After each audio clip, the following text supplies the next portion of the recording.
Sziasztok, üdvözlök mindenkit! Technics RSTR 373-as második rész. Itt maga a kazettás rész lesz. Szétszedve, ez az egyes kazetta rész. Ezt már szétszedtem, megtisztítottam, kapott egy kis zsírzást a megfelelő helyeken, tökéletesen működik, és a kettes részt fogom most szétszedni. Ez a felvevős része a kazettás magnónak. Ennek van egy kis fogaskerék hangja, meglátjuk, hogy megnézem, hogy széttörte a fogaskerék, vagy csak megrepett, vagy egy fog hiányzik belőle. De őt fogom szétszedni, és megpróbálom elmondani, illetve elmutogatni, hogy kell ezt szétszedni. Ahhoz, hogy szét tudjuk szedni, 2 csavart ki kell szedni belőle, ezt a 2-t én már kiszedtem, eltávolítottam. Itt a 2 csavar helye. Ez a 2, illetve 6 forrasztást kell oldani. Az egyik az a railmotornak a 2 érintkezője, a másik pedig a capstan motor 4 darab érintkezője. Ezzel a 4 érintkezővel vigyázni kell, nagyon vékony a fólia réteg a motornál, elég gyorsan le lehet szedni, hogyha nem vigyáz az ember, úgyhogy ezzel itt óvatosan kell bánni. Első körben ezt szedem le, és utána folytatom.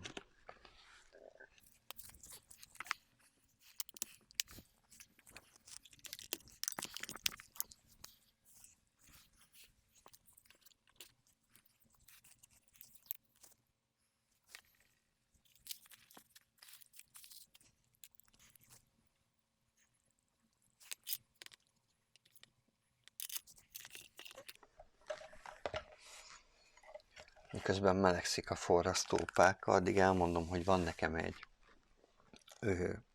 ugyanilyen 373-asom, de érdekes módon annak a belseje, legalábbis az alaplap, illetve a 2-es kazettás rész eléggé eltér.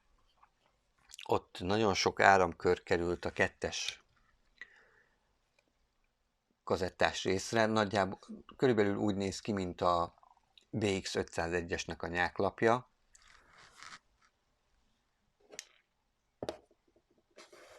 Illetve gyökeresen eltér az alaplap is, ami bele van rakva. Valószínűleg az már egy másik változata ugyanennek a kazettás magnónak. Csak külsejében egyezik meg a 2 készülék. Illetve a mechanika ugyanaz.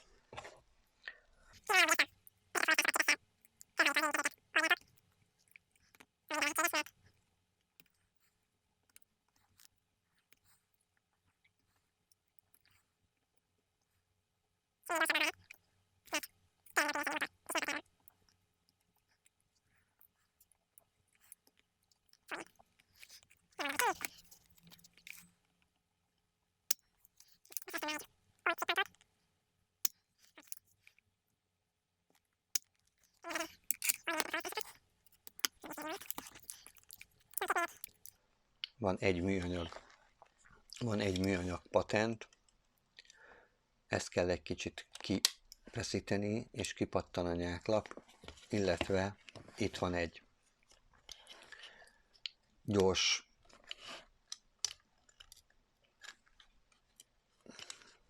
csatlakozás, azt kell oldani. Ha esetleg nem oldotta el, nem tudtad eloldani a forrasztást az érintkezőknél, akkor most ezt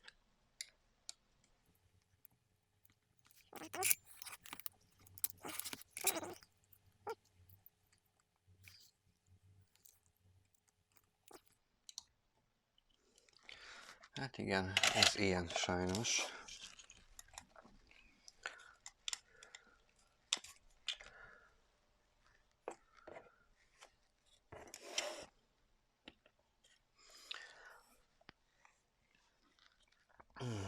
Ha megvan, akkor már is a kazetta ajtó részt fogod látni, ez nyitja a kazetta ajtót, ez a mechanika, vagy fogaskerék átétel.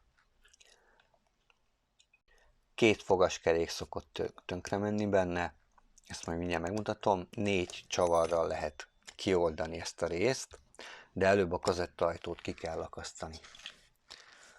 Illetve a fejet is, az egyszerű, kicsit elfordítod, és már is kipattan a helyéről a fejnek a csatlakozója.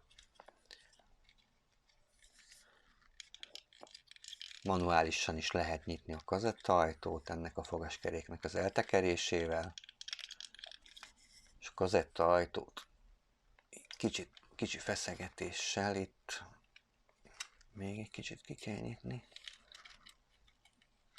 Itt még szokott benne lenni egy fehér patent, van ilyen patentem. Így, és a megfelelő helyen ki lehet pattintani a kazettaajtót. Így.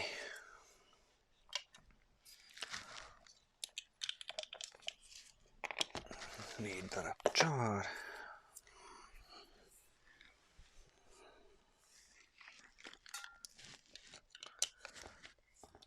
Ezek a csavarok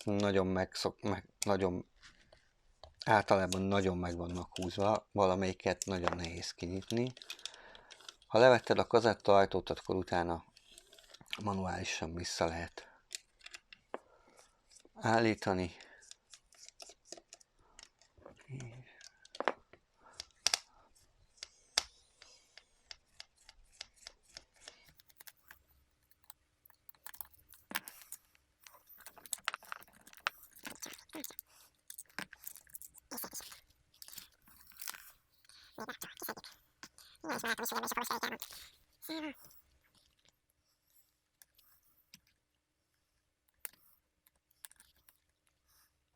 Színak a tartója, ide kell beakasztani ebbe a kettőbe, és akkor így lehet majd szerelni. Itt van a kis Idler kerék, azt hiszem, Idler, igen.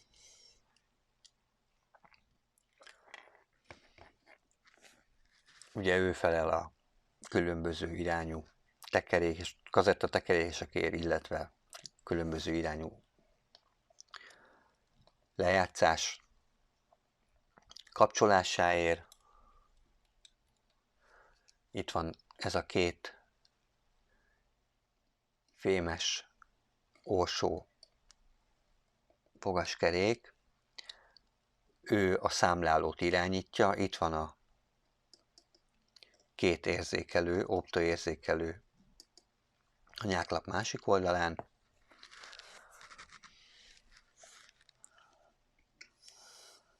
Itt a vezérlőtárcsa.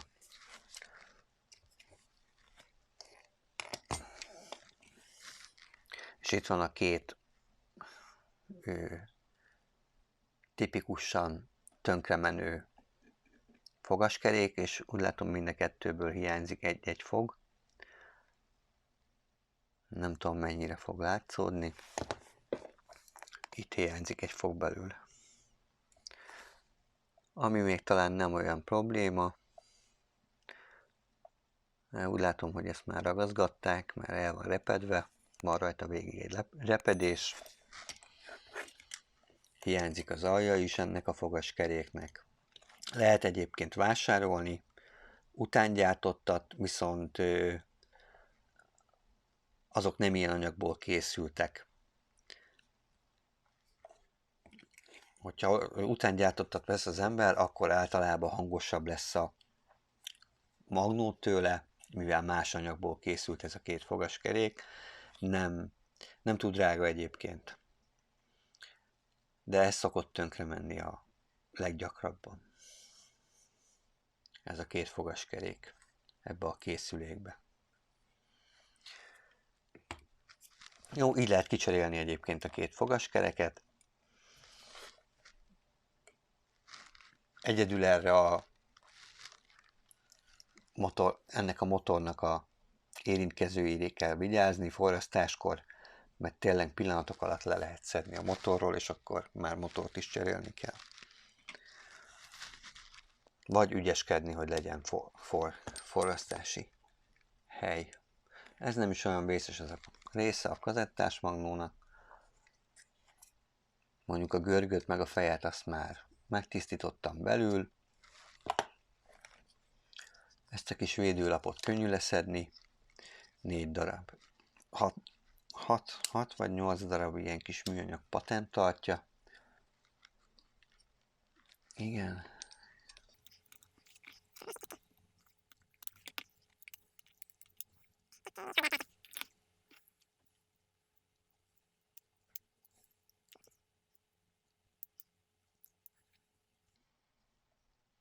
Igazából ahhoz, hogy az ember megtisztítsa, illetve megkenje a megfelelő helyeken, nagyon tovább nem is kell szétszednie.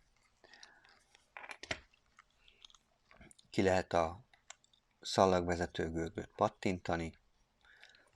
Itt van egy műanyag kis fül, azt kell kifeszíteni, már is lehet tisztítani, hogyha valaki szeretné. Óvatosan kifeszíti. A fej kiszedése komplette 2 csavar.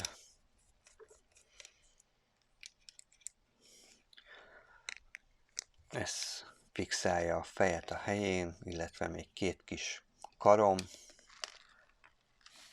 és ki lehet venni az egész fejet. Akkor még ki tudja venni ezt a fémlemezt, ezt a sínt, hogy további tisztításokat végezzen rajta. Maga a csévelő rész, az orsó, az ilyen patentos, az orsó az ilyen patentos.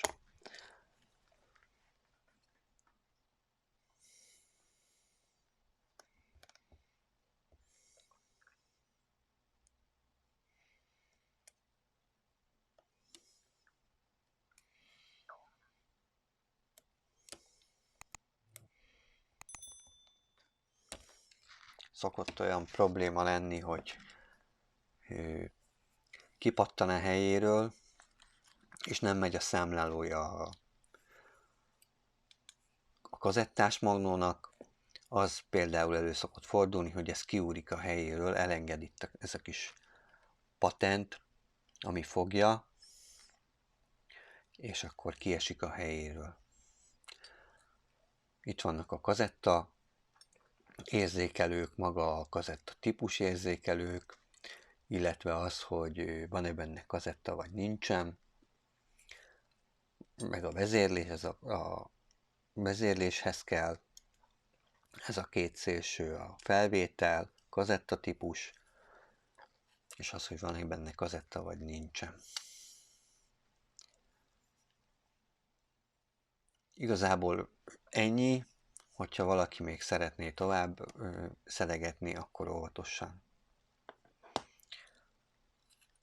2 szallagvezetőtengelyt ki lehet szedni, meg lehet tisztítani a fészkét, meg lehet kenni.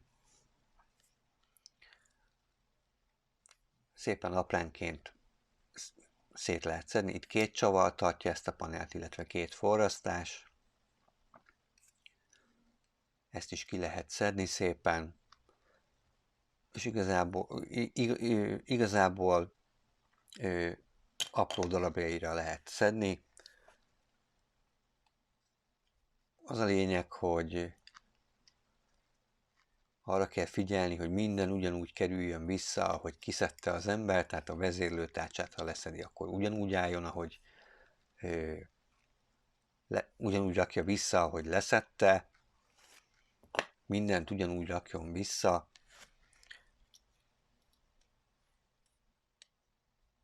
Mert előfordulhat az, hogy ha nem jó pozícióba rakja, akkor újabb fogas kerék darálás lesz a vége. Elég érzékeny erre a kazettás magnó.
Az elektronikának van pozícionáló tüskéje, 2 darab,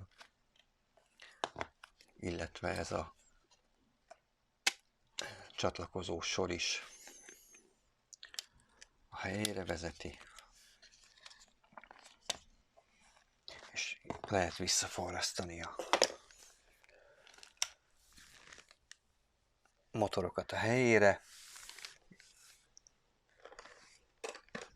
Ennyi szétszedni.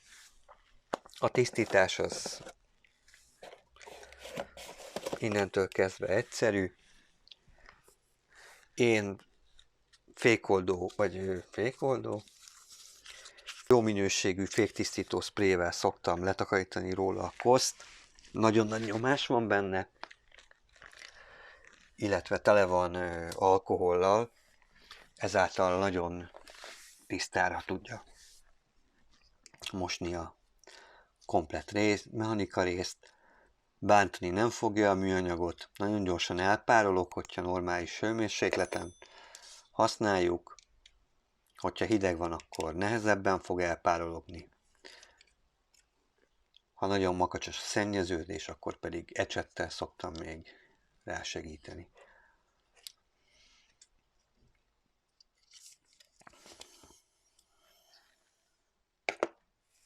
Akkor vissza lehet forrasztani szépen mindent a helyére.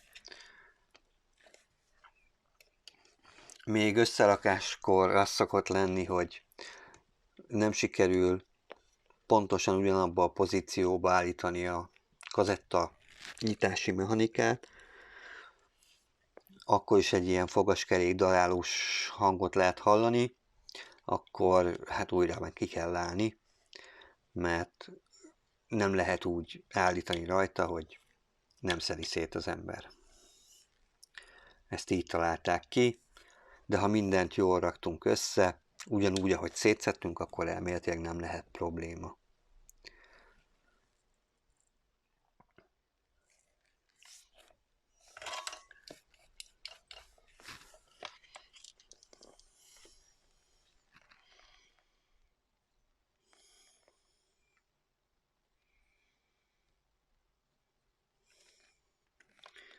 És nem muszáj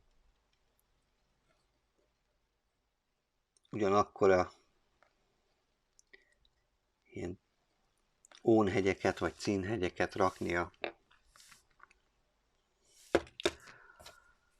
motorra, ez gyárilag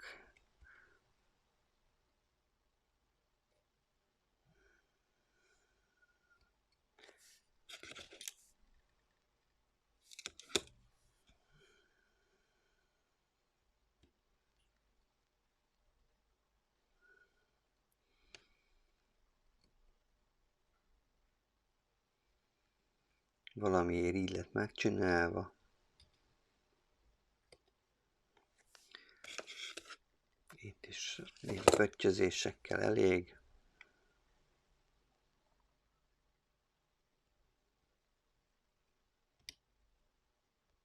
Ha esetleg a motor érintkezői már valamiért lejöttek, de sikerült visszaforrasztani, akkor a másik oldal oldható, mondjuk bonyolultabb leszedni.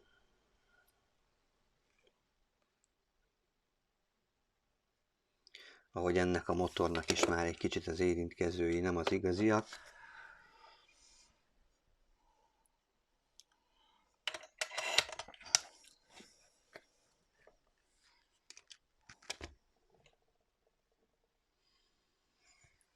De reméljük, hogy minden rendben van vele. Mindjárt megkeresem a két kis csavarját.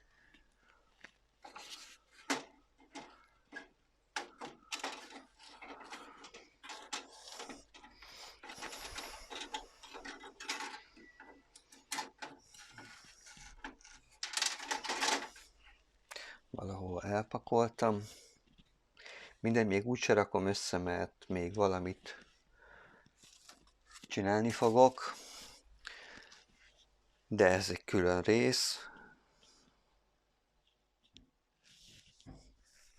Úgyhogy most letesztelem, hogy működik-e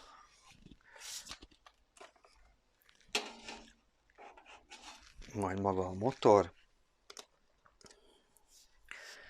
És utána folytatjuk.